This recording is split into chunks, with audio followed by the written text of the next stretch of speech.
Sou Diogo Barros e vamos discutir agora sobre estômago, função digestiva gástrica.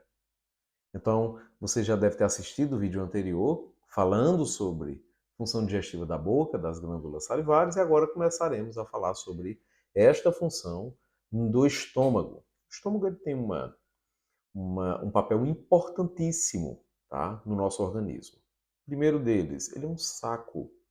Ele armazena alimentos. Então, ele armazena esse alimento até que esse alimento possa ser digerido, tá? Então, primeiro de tudo é entender a anatomia do estômago. Ele tem um fundo, que é a região mais superior, ele tem um corpo e tem uma região antral ou pilórica, duas curvaturas, uma menor e uma maior, e esse estômago tem dois esfíncteres. Tem duas musculaturas que acabam controlando a chegada do alimento e o esvaziamento desse alimento. A musculatura que acaba controlando essa chegada do alimento, porém faço uma observação aqui que a maior função desse esfíncter, que me refiro a ele agora, é de evitar o refluxo do alimento. Tá? Mas esse esfíncter que o alimento passa por ele para poder chegar no estômago, é um esfíncter chamado esfíncter cárdico. Esse esfíncter é interessantíssimo, pois ele tem um papel de isolar estômago e esôfago e somente permitir passagem de alimento ou líquido.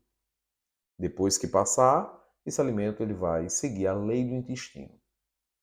Depois nós temos o esfíncter pilórico, que vai fazer com que o alimento já digerido ele deixe o estômago e vá em direção ao duodeno. É muito importante que esse alimento só vá para o duodeno depois que houver a plena digestão. Quando o alimento ele chega no estômago, né, existe todo um reflexo que gera uma dilatação, um relaxamento do fundo do estômago. Então, o fundo do estômago vai receber o alimento e nele vão agir algumas soluções digestivas. Dentre as principais soluções digestivas que agirão naquele bolo alimentar, nós temos o suco gástrico. Pessoal, vejam só. O estômago ele tem um papel importantíssimo no processo de digestão de proteínas, no início da digestão das proteínas. Tá? O estômago ele libera através de algumas glândulas, tá? Que podem ser chamadas de glândulas oxínticas, localizadas principalmente em seu fundo, algumas soluções, dentre elas o ácido clorídrico, tá? É uma solução muito importante, ácida, que vai dar a característica desse saco de ter conteúdo ácido. Gente, eu estou falando de um pH que pode ir de 1 a 2. Um pH muito baixo, tá bom? Então é muito importante a gente entender que as funções digestivas gástricas, elas são exercidas por meio de um pH baixo. Esse ácido clorídrico ele vai ser importantíssimo para diversas coisas, para proteção, tá? Para ajudar no processo da digestão de alguns tipos de alimentos, transformação daquele bolo alimentar em quimo, tá bom? Outra solução que também é liberada por essas glândulas oxínticas, nessa região de fundo do estômago principalmente, é o pepsinogênio. Pepsinogênio é a forma inativa da pepsina. Entendamos assim.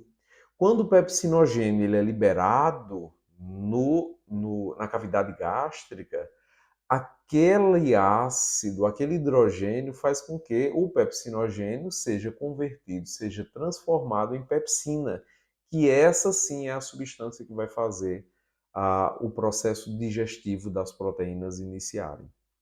Então entendam, pessoal, que já citei para vocês agora duas funções. Duas funções dessas glândulas, liberação do ácido clorídrico e a liberação do pepsinogênio, que em razão da ação do ácido clorídrico transformará-se em pepsina, digestão de proteína. Existem algumas literaturas que trazem, inclusive, a função do início de digestão de gordura no estômago também, através de uma lipase gástrica. Mas nesse vídeo vamos focar na digestão proteica. Iniciamos então a digestão de proteínas. Esse estômago ele também tem glândulas que são produtoras de muco. Gente, esse muco ele é misturado com bicarbonato. Olha como é importante ter uma camada de muco recobrindo todo o epitélio gástrico, pois a solução ácida, a solução enzimática do estômago, ela é tão potente que ele mesmo pode se prejudicar, ele pode gerar uma autodigestão. Então, pensando em não ter essa autodigestão, essa irritação, o epitélio do estômago ele é revestido por muco e bem alcalino. Se a gente fizer uma comparação, o pH desse muco ele vai ali em média 7,2. Ele é bem alcalino em comparação ao ácido. Então, sempre que nós precisamos fazer digestão química gástrica, é liberado ácido clorídrico, é liberado pepsinogênio, é transformado pepsinogênio em pepsina. Então, esse bolo alimentar que está no fundo vai ser transformado em uma substância chamada quimo. Quimo é esse alimento mais pastoso, mais amarelado, que agiu ali sobre ele o suco gástrico. Muito importante também outras funções gástricas, como por exemplo, a função relacionada à vitamina B12. Né? Importantíssimo isso. Tá? A vitamina B12, inclusive, tem todo um processo de neuroproteção que a gente vai discutir em próximos vídeos. A estímulo da absorção, que a gente vai discutir em próximos vídeos. Então, o estômago ele é extremamente eficiente para início da digestão de proteínas, discutimos isso agora. Ele libera suco gástrico, esse suco gástrico nós vamos ter ácido clorídrico, pepsinogênio e a transformação deste em pepsina, para que inicie esse processo da digestão de proteína. Alguns autores trazem a lipase gástrica como responsável por 1/3 das digestões das gorduras. Interessante, tá? Não nos aprofundaremos tanto nesse tema. O suco gástrico também é importante para inativação da amilase pancreática, da amilase salivar, tá certo? Então, a amilase salivar ela acaba sendo inativa, a digestão do carboidrato acaba sendo desestimulada quando chega no estômago, tá bom? Ela vai retornar lá no duodeno, mas aqui ela é desestimulada. E esse ácido, esse pH tão baixo, ele acaba também gerando uma proteção. Proteção é um ambiente ácido onde aquele alimento pode vir contaminado, né, entre aspas, lógico que tem algum limite para isso, mas o ácido ele tende a destruir alguns patógenos, né, que podem gerar adoecimento aos indivíduos. Próximo vídeo discutiremos sobre como o estômago ele vai ser esvaziado, que é o processo de esvaziamento gástrico. Abraço. Quem gostou desse vídeo, curte. Se tem alguma dúvida, deixa nos comentários, compartilhe com seus colegas e nos encontramos nos próximos vídeos.